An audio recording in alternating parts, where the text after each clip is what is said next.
오늘 성령 강림줄 맞이하여서 이사야 60장 말씀 나누는 이유는 예수 그리스도께서 이 땅에 오심으로 또 성령이 오심으로 이 말씀이 성취된 것을 여러분하고 좀 나누려고 합니다. 우리 1절 말씀 함께 읽겠습니다. 오늘 본문 1절입니다.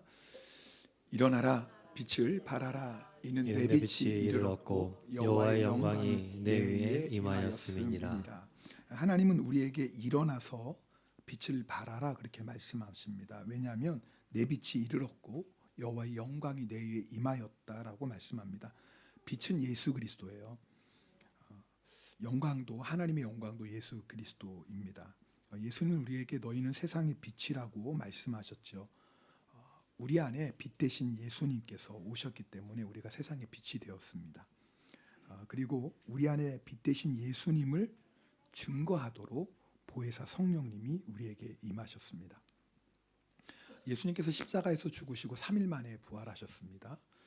그리고 부활하신 예수님께서 승천하시기 전에 제자들에게 예수님이 증인이 되라는 사명을 주셨습니다. 그런데 예수님께서요, 세상에 나가서 복음을 전하기 전에 먼저 제자들이 해야 될 일이 있다고 말씀하시거든요. 그게 누가복음 24장 49절입니다.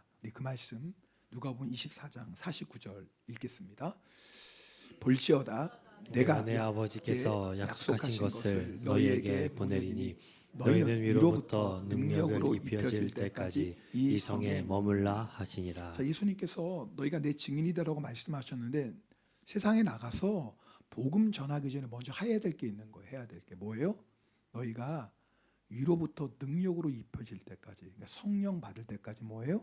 이 성 예루살렘에 머물라 이렇게 말씀하십니다. 사도행전 1장 8절 말씀도 읽겠습니다.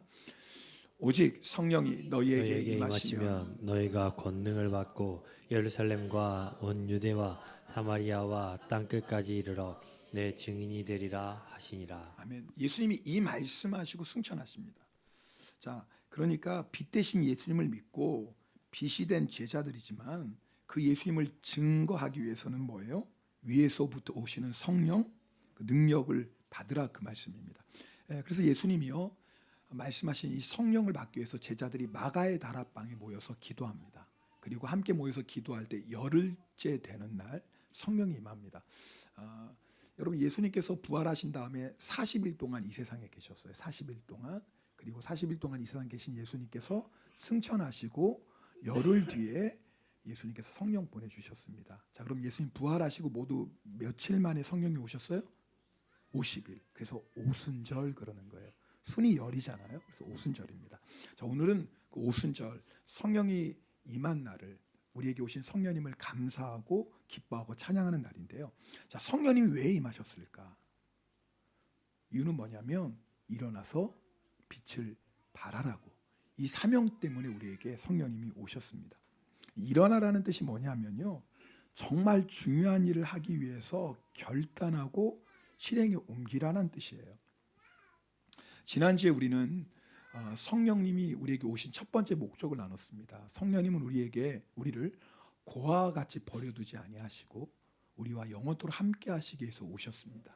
그래서 보혜사 성령님의 뜻을 여러 가지가 있지만 세 가지라고 여러분 나눴어요. 첫 번째는 우리를 위로해 주시고, 두 번째 우리의 상담자가 되어주시고 우리를 가르쳐주시고 우리를 인도하시고, 세 번째 뭐예요? 뿐만 아니라 우리를 도와주시는 성령님.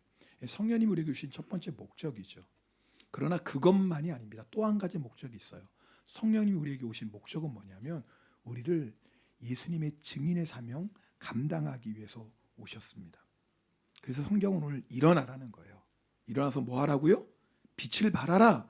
빛 대신 예수님을 증거하라. 예수님의 증인이 되라. 이렇게 말씀하고 있습니다. 여러분 전도하라는 말씀을 들으면 성도님들이 전도 당연히 해야죠 하면서 부담을 느낍니다. 내가 지금 전도는 못하지만 믿음이 좋아지면 전도할 거야 이렇게 말씀하시는 분도 계시고요. 지금은 상황이 어렵고 여러 가지 일로 분주하니까 어느 정도 좀 여유가 생기면 그때 내가 전도해야지 이런 마음을 가지고 계십니다. 근데 여러분 아세요? 이게 바로 주저앉아 있는 겁니다. 지금 상황 때문에 여러 가지 형편 때문에 나중에 전도하지. 여러분 그렇게 5년이 지나가고 10년이 지나가요. 어떤 분들은 아유 나는 너무나 숫기가 없어서 전도 못합니다. 아닙니다. 성령을 받았으면 다 예수님의 증인이에요. 믿습니까? 안 믿어지세요? 안 믿어지는 게 아니라 전도하기 싫은 거죠. 전도하기 싫으니까 아멘이 안 되는 거지. 성경 말씀이에요. 너희가 예수 믿으면 성령 받았고 성령 받았으면 뭐예요? 증인 되는 거예요.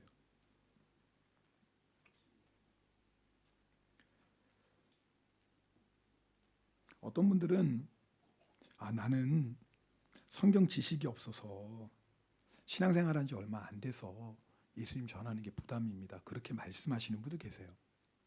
여러분 잘 들으세요. 예수님은 우리에게 성경 교사가 되라고 말씀하신 게 아니에요. 네가 만나는 사람들 잘 설득해가지고 예수 믿게 하라 이렇게 말씀하신 게 아니에요. 그렇다면 성경 공부도 필요하겠고 제자훈련도 다 받아야 되고 뭐 언변도 어느 정도 좋아야 되겠죠. 근데 예수님은 너희가 성경 교사가 되고 다른 사람들을 잘 설득하는 변증가 되고 그러고 말씀하신 게 아니라 예수님 우리에게 뭐라고 말씀하셨어요? 증인 되라 그러셨어요. 증인은 뭐냐면 나 예수 믿습니다. 당신도 예수 믿으면 구원 받습니다. 예수 믿으면 천국 갑니다. 할렐루야. 쉬워요, 어려워요? 이것도 대답 안 할래요? 쉬워요, 어려워요? 쉽지요. 이게 증인이에요. 이게 증인이에요. 그러니까 내가 예수 믿었다면 예수님이 나의 구세주임이 분명하면 누구든지 증인이에요. 예수 믿으세요. 구원 받습니다. 뭐가 어려워요? 이게 증인이에요. 목사님 그래도 전도하다 보면 여러 가지 질문할 텐데 그 대답은 해줘야 되는데 저는 정말 아무것도 모른다니까요. 저희가 교회가 2008년 여름부터 치바역에서 전도를 했습니다. 횟수로 올해가 19년째예요. 놀라운 사실은 19년 동안 제가 전도했는데 한 번도 저에게 와서 예수님이 누구신가요? 천국이 뭔가요? 물어본 사람이 있을까요? 없을까요? 어떻게 아세요? 한 사람도 없어요. 물론 제가 인생이 좀 험악하게 생겨서 겁이 나서 안 물어볼 수도 있겠지만 한 명도 없어요. 안심하세요. 절대 안 물어봐요. 아니 설령 물어봐도 걱정할 거 없어요. 뭐요? 그거요. 교회 오시면 우리 목사님이 설명해 줄 거예요. 한번 꼭 와보세요. 오히려 전도하기 더 좋지. 안 그래요? 안 물어봐서 그렇지. 물어보면 너무 중요한 질문이라고 정말 스바라시 쯤온데스네. 교회 한번 와보시라고. 전도하러 가면 시간이 없어서 바빠서 전도 못한다고 합니다. 여러분 전도하는데 시간이 얼마나 걸린다고 못해요? 아니 시간이 걸려도 꼭 해야 될 일이 있어요. 아무리 시간이 걸려도 꼭 해야 될 일이 있어요. 그것은 뭐냐면 복음을 전하는 일이에요. 왜냐하면 그것이 우리의 사명이기 때문에 그렇습니다. 어떤 분은 재정적인 것 때문에 선교하고 싶은데 여러분 맞아요. 때로는 우리가 복음 전할 때 여러분 재정적인 헌신도 필요합니다. 근데 여러분 기억하셔야 될 것은 여러분 우리가 이 세상에서 경제 활동을 하는 목적이 있어요. 물론 나의 필요를 공급받기 위해서 그렇죠. 경제 활동에서 자녀들도 잘 길러야죠. 근데 그것만이 우리가 경제 활동을 하는 목적이라면 세상 사람하고 똑같은 거예요. 뭐가 달라요? 여러분 우리가 경제 활동하는 목적은 뭐냐면 그것만이 아니에요. 그것을 통해서 뭐 하려고요? 복음을 전하려고 하는 거예요. 근데 우리가 잘못하면요, 예수님을 전하는 것이 우리 인생의 목적이 되지 않으면 세상에서 돈 벌고 그다음에 성공하고 지금보다 더 잘 사는 게 목적이 되어버린다면 여러분 우리에게 성령 하나님을 보내주신 그 사명과 전혀 관계없는 인생을 살고 있어요. 소설가 웰스가 쓴 무덤이라는 작품에 나오는 이야기입니다. 한번 들어보세요. 인도에 소설 얘기니까 재밌는 거니까 들어보시면 돼요. 인도에 아주 아름다운 왕비가 있었습니다. 근데 1년 만에 병으로 죽어요. 왕비를 무척이나 사랑했던 왕이 왕비를 위해 아름다운 무덤을 지었어요. 근데 그것만으로도 왕비에 대한 자기의 사랑을 다 이렇게 표현하지 못한 것 같아서 무덤 옆에 미남 조각상을 세웠습니다. 누구겠어요? 누굴 상징하는 거예요? 자기를 상징하는 거예요. 자기 사랑하는 왕비 혼자 외로울 것 같아서 미남 조각상을 세웠어요. 1년이 지났습니다. 그래도 왕비에 대한 이 사랑의 마음이 아직도 식질 않았어요. 그래서 그 맞은편 서쪽에 그 왕가를 상징하는 멋진 호랑이 동상을 하나 세웁니다. 그리고 또 1년이 지나갑니다. 왠지 모르게 그래도 왕비에 대한 여전히 미련이 남아 있어요. 그래서 무덤 앞 남쪽에 호화로운 저택을 싣습니다. 아마 그 영혼을 달래주려고 그랬나. 1년이 또 지났습니다. 보니까 동쪽에는 아름다운 미남 조각상, 서쪽에는 왕가를 상징하는 호랑이 동상, 그 앞에는 아름다운 저택이 있었는데 부족이 허전하잖아요. 그래서 크고 멋진 성을 하나 짓습니다. 왕비를 뭐 지켜주겠다는 마음이었겠죠. 자, 그리고 시간이 흘러갑니다. 왕이 높은 산 위에서 딱 보니까 세상에 오른쪽에는 너무나 멋진 남자의 조각상이 있고, 왼쪽에는 호랑이 상이 있고, 앞쪽에는 멋진 집이 있고, 뒤쪽에는 북쪽에는 뭐예요? 성이 있어요. 근데 보니까 어울리지 않는 게 하나 있는 거예요. 뭐예요? 무덤이 하나 올려요. 다 멋있게 세워졌는데 그 가운데 무덤이 있으니까 영 눈에 거슬려요. 그래서 신약이 명령합니다. 무덤 치워라.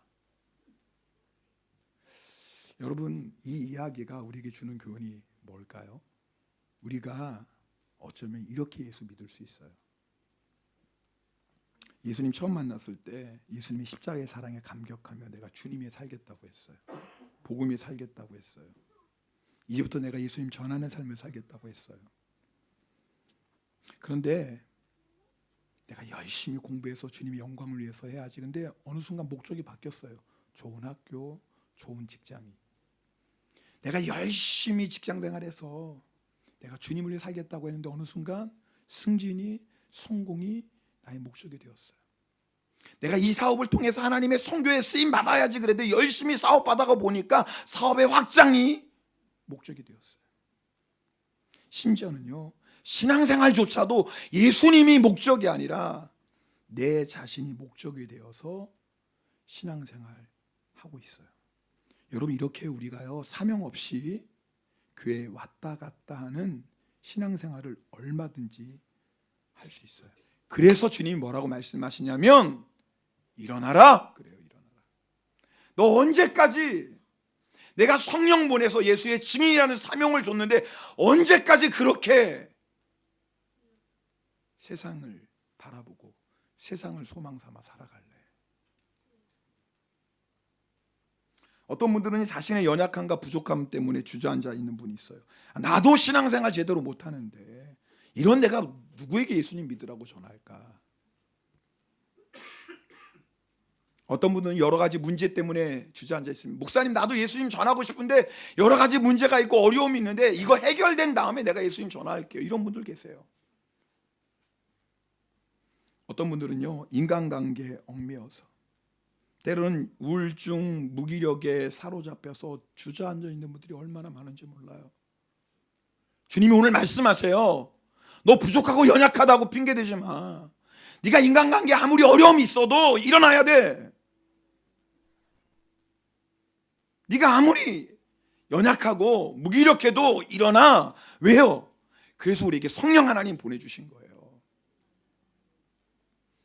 지난 부흥회 때 우리 많은 은혜 받으셨습니다. 제가 만난 분들 가운데 제가 여러 부흥에 참석했지만 이번에 가장 큰 은혜 받은 것 같습니다. 이렇게 말씀하신 분이 적지 않았거든요. 강사 목사님하고 식사 교제하면서 여러 번 한번 나눴지만 제가 물어봤어요. 목사님, 사모님이 12년 동안 그냥 아픈 게 아니라 그냥 쓰러져 있었는데 그런 상황에서 어떻게 목회를 하셨어요? 그렇게 질문했을 때 목사님이 한마디 하셨어요. 그건 그거고. 한번 따라합시다. 그건 그거고. 다시 한번, 그건 그거고. 만약에 그런 상황이라면 적지 않은 목회자들이 하나님을 향해 불평할지 몰라요. 하나님이 맡기신 사명을 감당할 수 없는 이유가 될 거예요. 하나님, 사명을 맡기셨으면 감당할 수 있도록 도와주셔야죠. 그런데 어떻게 이런 권한 주십니까? 부부가 함께 사역해도 쉽지 않은데 아내가 병으로 누워있는 상황에서 어떻게 목회하라고 하세요? 얼마든지 이럴 수 있잖아요. 그게 주저앉아 있는 거예요. 만약에 유 목사님이 그런 상황에서 이렇게 불평하고 원망하고 주저앉아 있다면 지금처럼 세계의 많은 교회들 성도들에게 그렇게 은혜를 끼칠 수 있었을까? 그건 하나님만 아시겠죠. 근데 중요한 게 있어요. 여러분, 그런 상황에서 내 힘으로 해결할 수 없는 것은 하나님께 맡기고, 그건 그거고 하나님께 맡기고 하나님의 맡겨진 사명에 충성하는 거예요. 그럴 때 하나님께서 교회도 든든히 세워주시고 결국 사모님도 회복시켜주세요. 여러분, 잘 들어보세요. 우리에게 이 믿음이 필요해요. 우리에게 연약함이 있죠. 부족함이 있죠. 그러나 그건 그거예요. 부족하고 연약한 거 그건 그거고 예수님을 전하는 사명을 일어나셔야 돼요. 문제 있죠. 그러나 그건 그거예요. 문제 있는 건 있는 거고, 그러나 주님이 나에게 맡긴 사명을 위해 일어나야죠. 우리를 힘들게 하는 인간관계 있습니다. 남편이 아내가 자녀들이 어렵게 할 수 있고 심지어는 함께 신앙생활하는 성도들 때문에 아플 수 있어요. 그러나 그건 그거예요. 그건 그거고 일어나서 복음을 전해야죠. 연약함이 있습니다. 우울증이 있기도 하고 무기력해요. 근데 그건 그거예요. 그건 그거고 우리에게 맡겨진 사명을 위해 일어나라. 성경은 이렇게 말씀하고 있어요. 여러분, 그러면 알게 돼요. 이게 중요한 것은, 그러면 우리의 연약함, 우리의 부족함이 사명을 감당하지 못할 이유가 되지 않는 걸 알게 돼요. 내가 인간관계로 마음이 아프고 무너지는 현실이 있지만 중요한 건 그것이 사명을 감당하지 못할 이유가 안 돼요. 우울증, 무기력으로 아무것도 못할 줄 알았는데 우리와 함께 계시는 성령님을 의지하고 일어나면 여러분, 성령님이 우리를 통해 역사하신다고요. 근데 그것만이 아니에요. 여러분, 이렇게 우리가 사명을 감당하다 보면 하나님이 우리 삶에 역사하시는 걸 경험하게 돼요. 연약함은 예수님 안에서 강함이 되고요. 부족함으로 인해 예수 그리스도가 우리의 충만해지는 것을 경험하게 됩니다. 여러분, 사명을 감당하다 보면 우리 힘들게 하고 아프게 하는 관계도 주님이 해결해 주세요. 내가 그거 해결한 다음에 하는 게 아니라고요. 사명 감당하다 보면 어느새 우울했던 것도 무기력도 떠나가고 하나님의 힘으로 새로워진 것을 경험하게 됩니다. 이게 중요해요. 여러분, 내일 이제 트리게 단기 선교팀 가는데 우리 정무사님 여러분도 그때 간증 한번 했지만 비행기를 못 타요. 타도 무서워서 그걸 폐쇄공포증이라고 하나, 비행기 공포. 그래서 그 비행기를 타면 저는 직접 못 봤는데 이제 아내들이 숨보이잖아요. 이게 2시간 동안 우황청심환을 그렇게 먹고 막 벌벌 떤대요. 그러니까 얼굴은 저렇게 생겼는데 의외로 또 그런 데가 있는 거예요, 사람은. 그러니까 그게 막 무서워서 벌벌 떠는 거예요, 2시간 동안. 한국에서 제주도 가는데. 그런데 5시간, 6시간 저희가 처음 갔을 때가 이제 말레이시아 갔는데 그걸 비행기를 어떻게 타겠어요? 당연히 못 타죠. 2시간 되는 제주도, 여러분 일본도 그런데 그 때문에 못 가는 거예요. 제가 그랬어요. 그때는 집사님 하나님께 맡깁시다. 하나님이 기뻐하시는 선교하는데 하나님이 고쳐주시지 않겠어요? 가십시다. 죽으면 어떡하냐고. 죽으면 순교하는 거지 뭘. 그럼 뭐 이제 저희 교회는 2단 3단 교회가 되겠지. 그러겠죠. 그래, 주님께 맡기고 그거 무서워서 선교 못하면 일평생 그럴 텐데 가십시다. 놀라운 건요, 첫 번째 말레이시아 갔을 때 고침받았어요. 무슨 말이냐면, 잘 들으세요. 만약에 여러분이 나의 부족함, 나의 연약함 때문에 나는 일어나지 못합니다, 일평생 거기에 묶여 살아요. 내가 이 문제 해결되지 못하면 나는 어떻게 복음 전하겠습니까? 여러분 아세요? 그 문제 해결되면 또 다른 문제가 와요. 그거 문제 해결하면 또 다른 문제가 와요. 문제는 연속이에요. 여러분 아세요? 우리 인생이요, 주님 앞에 서는 날까지 여러 가지 문제들이 날마다 찾아오지 않습니까? 그거 해결한 다음에 주의 일한다고요? 평생 아무것도 못해요. 그건 그거예요. 문제는 있는 거고, 그러나 하나님께 맡기고 내가 할 수 없는 거 여러분 씨름한다고 해결됩니까? 여러분, 인간관계 얽매여서 일평생 주저앉는 사람 얼마나 많은 줄 아세요? 누구 핑계대고 누구 핑계대고 누구 핑계대고. 핑계대지 마세요. 그 사람 때문에 힘든 건 사실이지만 그건 그거예요. 그건 그거예요. 나는 일어나서 복음의 삶을 감당하는 거예요.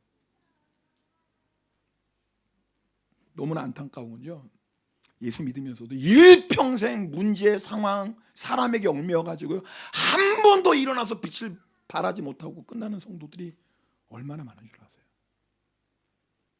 그래서 오늘 말씀하는 거예요. 일어나라고. 그래서 성령 보내주시는 거 맞지요? 내 힘으로 어떻게 부족함과 연약함을 이기겠습니까? 맞지요? 내 힘으로 어떻게 문제를 해결하겠습니까? 맞지요? 사람으로 인한 상처, 낙심 어떻게 우리 힘으로 이기겠습니까? 못해요. 그래서 성령 하나님 보내주셨습니다. 그 성령 하나님을 의지하고 아멘 나는 일어나겠습니다 순종하면 성령이 우리 삶 가운데 역사하시기 시작해요. 이 은혜를 맛보셔야죠.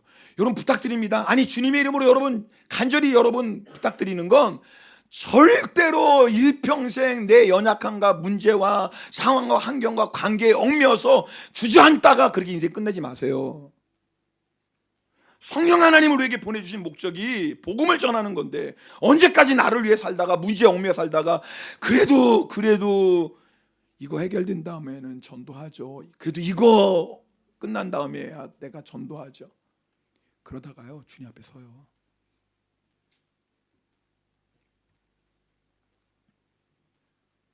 우리 2절 말씀 함께 읽겠습니다. 오늘 본문 2절입니다. 읽겠습니다. 보라 어둠이 땅을 덮을 것이며 캄캄함이 만민을 가리려니와 오직 예수께서 임하실 것이며 그의 영광이 내 위에 나타나리니. 이 말씀 보면은 어둠이 땅을 덮고 있고요 깜깜함이 만민을 가리고 있어요. 여러분 그래서 예수님 전하는 영적 싸움이에요. 왜 예수님께서 제자들 너희 나가서 복음 전하기 전에 왜 먼저 성령 받으라고 했어요? 영적 싸움이니까요. 그래서 우리에게 성령의 능력이 필요해요. 할렐루야. 성령님이 우리에게 오셨다는 건 뭐냐면 우리 앞에 어떤 어둠이 있고 여러분 아무리 깜깜함이 그 영혼을 가리고 있어도 우리가 성령 받은 우리가 예수 이름으로 강하고 담대하게 나아가면 어둠은 떠나갑니다. 어둠이 아무리 강해도 빛을 이길 수 없어요. 이미 우리에게 그 빛이 임했다고요. 근데 앉아있으면 빛을 발할 수가 없어요. 일어나야지. 입을 열어 예수님을 전해야지 우리 안에 있는 빛이 나갈 거 아닙니까? 우리가 예수님을 전할 때 어둠이 떠나갑니다. 그러므로 여러분 절대 상황과 형편 아무리 어두워 보여도 절대 두려워하지 마셔요. 초대교회 성도들이 복음을 전할 때 종교 지도자들, 제사장들과 장로들이 핍박하며 예수 이름 전하지 말라고 합니다. 그때 초대교회 성도들이 어떻게 합니까? 함께 모여 뜨겁게 기도해요. 간절히 기도해요. 그때 어떤 일이 일어나냐면 다시 한번 성령의 충만이 임하셔서 이번엔 땅이 진동해요. 사도행전 4장에 나오는 말씀이에요. 이미 사도행전 2장에서 성령 받았지만 그러나 여러분 환난과 핍박 앞에 복음을 전하기 위해서 함께 합심하여 간절히 기도할 때 성령이 충만하게 임해요. 할렐루야. 그래서 우리가 날마다 기도하고 날마다 성령의 충만함을 입으셔야 돼요. 여러분 기억하세요. 세상이 아무리 우리가 복음을 전하는 것에 방해가 있고 핍박이 있고 어려움이 있어도요 이러면 안 돼요. 지금은 전도할 때가 아니지. 나중에 상황이 좋아지면 전도. 여러분 개인적으로 이런 생각할 때 있죠. 지금은 전도할 때가 아니에요. 속지 마세요. 여러분 한 번도 전도할 때가 좋은 적은 없습니다. 한 번도 전도하기 좋을 때는 없어요. 왜요? 세상은 어둠 가운데 있고 사람들의 눈은 가려 있어요. 중요한 건 그런 상황에서도 두려워하지 않는 거예요. 그래도 복음을 전하는 거예요. 물론 우리가 지혜로워야죠. 무리하면 안 돼요. 사랑으로 전해야죠. 그러나 어렵다고 상황이 힘들다고 물러나면요 계속 물러납니다. 그럼 복음의 삶이 감당 못해요. 전도 쉬운 때 없습니다. 앞으로도 그럴 거예요. 왜요? 세상은 어둠 가운데 있고 사람들의 눈은 가려져 있어요. 여러분 아세요? 사람이 그렇게 좋은데 나를 위해 하루를 내줘서 이렇게 도와주는 사람도요 우리 교회 가자 2시간만 내줘요? 절대 안 내줘요. 왠 줄 아세요? 사람 좋은 거랑 예수 믿는 건 달라요. 영적인 일이기 때문에 그래요. 아무리 사람이 좋아도요 하루 종일 나를 위해 시간을 내주는 사람이라도 2시간만 교회 한번 가자고 절대 안 가는 이유는 그의 눈이 어둠에 가려졌기 때문에 그래요. 그래서 기도하셔야 되는 거예요. 영적 전쟁인 거예요. 우리 3절 말씀 오늘 보면 3절 읽겠습니다. 나라들은 내 빛으로 왕들은 비치는 내 광명으로 나아오리라. 아멘. 여러분 우리가 일어나 빛을 발하면 아무리 세상이 어두운 가운데 있어도 어떤 일이 일어나면 나라들이 빛을 보고 주님 앞으로 돌아오게 되어 있어요. 참 놀랍죠. 여러분 우리가 하는 게 아니에요. 내 안에 빛이 있다고 우리는 그냥 일어나기만 하면 돼요. 그 빛을 전하는 거예요. 그 빛을 전하면 어떤 역사가 일어나냐면 성령 하나님이 역사하셔서 나라들이 주님 앞에 돌아와요. 여러분 이 나라들이 주님 앞에 돌아온다는 이 말씀의 전제 조건이 뭐예요? 빛을 어디에 전한 거예요? 각 나라들에 전한 거예요. 너희가 성령이 임하면 능력을 받고 뭐예요? 예루살렘, 치바죠. 복음 전해야죠. 예루살렘만 가요? 어디로 가야 돼요? 유다, 수리가 후쿠오카에 갔고 오래 아키타 가는 거예요. 왜? 주님이 유다에서도 일본 땅 곳곳에 복음 전하라고 했으니까. 근데 우리가 또 어디 가요? 열방까지 가요. 왜요? 땅 끝까지 가라고 하셨으니까. 동시에요. 여러분 앞에서도 말씀드렸지만 네 사람이 가지만 네 사람만 선교라고 생각하지 마세요. 치바 용광교회가 선교하는 거예요. 아멘입니까? 여러분 기도하셔야 돼요. 주일날에도 기도하시고 수요예배 성경집회 모여서도 기도하시고 여러분 새벽에도 기도하세요. 여러분 만약에 여러분 자녀가 여러분 만약에 단기 선교 갔다 오면 기도 안 하실래요?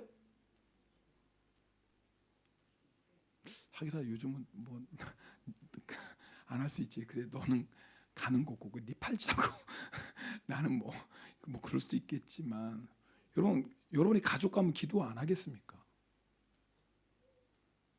기도하셔야 돼요. 치바 영광교회 단기 선교예요. 기도만 하시는 게 아니라 여러분 물질로도 동참하셔야 돼요. 여러분 가서 선교팀 전도하다가 시원한 커피라도 한 잔 마시라고 후원도 하시는 거예요. 야, 아멘도 안 하시네 진짜. 아 진짜 짜네. 재단 일부를 정리하라는 것도 아니고 선교팀 가서 전도하는데 시원한 커피 한 잔 마시는데 그렇게 아까워요? 어휴 되게 짜네. 다시 한번 해야 되겠네. 아니 선교팀 가는데 거기 가서 전도할 때 힘들면 시원한 커피 한 잔 사줘요. 그리고 후원하는 거예요. 그럼요 그러는 거예요. 뿐만 아니라 여러분 선교지 밟으면 정말 어려운 교회 어려운 선교사님이 있습니다. 정말 힘들고 어려워요. 목사님 우리 아니면 정모사님 그곳에 가서 정말 어려운 선교사님 어려운 교회 만나면 내가 작은 거지만 이곳에도 꼭 선교 헌금 해주세요. 그러는 거예요 여러분. 이것도 아멘을 안 하네. 우리 교회 왜 이러지? 언제 왜 갑자기 이렇게 인색이 좋지? 이상하네. 원래 이랬나요? 오늘 왜 이러지? 커피 한 잔 사라고 해도 아멘을 못하고 막 벌벌 떨고 그 교회 가서 좀 힘들고 어려운 교회 만나 성교사님 도와주라도 막 아멘 안 하고 입을 꽉 담고 난 절대 아멘 안 해. 살기가 너무 힘드신가? 그래서 더 복음 전하셔야 돼요. 아세요?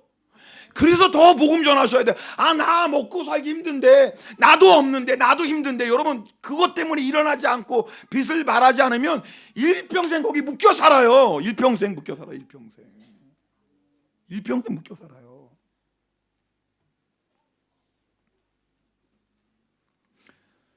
여러분 그리고 여러분이 직접 그 땅을 밟으셔야 돼요. 이번에 왔던 우리 조이폴 선교팀이 그 얘기 하더라고요. 목사님 제가 한국 땅에서도 일본을 위해 기도했지만 제가 막상 일본 땅에 와서 이곳에서 예배하고 기도하고 복음을 전할 때 한국 땅에서의 마음과 전혀 달라요. 그 얘기를 해요. 선교팀들이. 한국 땅에서도 일본을 위해서 간절히 기도했지만 그때의 내 마음 하나님이 주시는 마음과 직접 일본 땅을 와서 일본 땅을 밟으며 내가 기도할 때 주시는 마음이 전혀 다른 거예요. 그래서 여러분도 꼭 지금 여러 가지 이유 때문에 내가 만약에 선교지를 밟을 수 없다면 여러분 그러나 기도하시면서 준비하셔야 돼요. 아멘. 여러분 해외가 힘든 분들 위해서 국내 단기 선교 가잖아요. 기간이 너무 힘들면 이번에 4박 5일 3박 4일인가요? 가잖아요. 물론 짧은 시간은 아니죠. 뭐 짧은 물질은 아니에요. 그러나 여러분이 직접 그 땅을 밟으셔야 돼요. 밟을 때 보이는 게 있어요. 밟으실 때 들리는 제 음성이 있어요. 그 땅을 밟을 때 지금까지 전혀 경험하지 못했던 하나님의 마음이 부어지기 시작해요. 가셔야 돼요. 우리는 뭐 트리게이템이 결성됐고 그 다음에 뭐 아키타 결성되었지만 그러나 지금이라도 감동 오시면 내일은 좀 어렵구나. 그래도 오늘 아키타 갈 수 있나요? 아멘. 팀장이 갈 수 있대잖아요. 여러분 저는 오늘 그냥 설교 듣고 끝나는 게 이 말씀 듣고 맞아. 복음 전하는 게 나의 사명인데 이것 때문에 성령 하나님 오셨는데 내가 언제 상황과 환경과 물질의 문제에 얽매여서 언제까지 내가 이렇게 주저앉아 있을까? 주님, 저 결단하겠습니다. 문제는 있지만 그건 그거고, 어려움 그건 그거고, 그건 하나님께 다 맡기고 저는 주님의 복음으로 일어나겠습니다.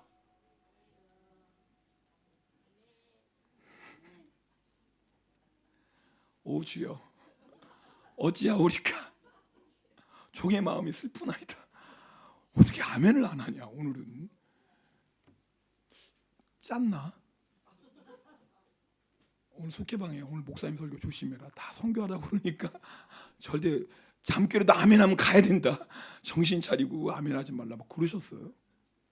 자, 그 다음에 왕들에게 복음을 전해. 자, 보세요. 이게 왕들이 내 광명으로 나왔다는 건 뭐예요? 이 복음을 누구에게도 전한 거예요? 왕들에게. 이 중요한 것은 한번 물어볼게요. 왕들에게 복음을 전하는 게 쉽겠어요? 아니면 지극히 작은 자에게 복음을 전하는 게 쉽겠어요? 둘 다 어려워요. 복음을 전하는 건 만만한 게 아니에요. 중요한 건 이건 분명할 거예요. 작은 자에게 전할 때와 왕들에게 전할 때 다른 게 있어요. 그게 뭐냐면 왕들에게 전하려면 용기가 필요해요. 지극히 작은 자에게 복음을 전했을 때 조롱하고 비웃고 거절하고 외면할 수 있어요. 근데 지극히 작은 자는 거기서 끝나겠죠. 그죠? 근데 왕들은 비웃고 조롱하는 것으로 끝나지 않아요. 때릴 수 있고 옥에 가둘 수 있고 재산을 빼앗을 수 있고 심지어는 뭐예요? 죽일 수도 있어요. 사도 바울이 복음을 위해 총독, 그 당시 로마의 식민지였잖아요. 총독 베스도 앞에서 로마에서 복음 전하기 위해서 가이사에게 상소합니다. 가이사에게 상도하는 건 황제의 재판을 직접 받겠다는 건 둘 중에 하나예요. 황제 재판 받으면 살든지 죽든지예요. 죽음을 각오한 거예요. 이유는 딱 하나예요. 뭐 때문에요? 복음 전하려고. 바울은 첫 번째 황제의 재판에서는 사면 받습니다. 근데 두 번째 황제의 재판에는 참수형을 당합니다.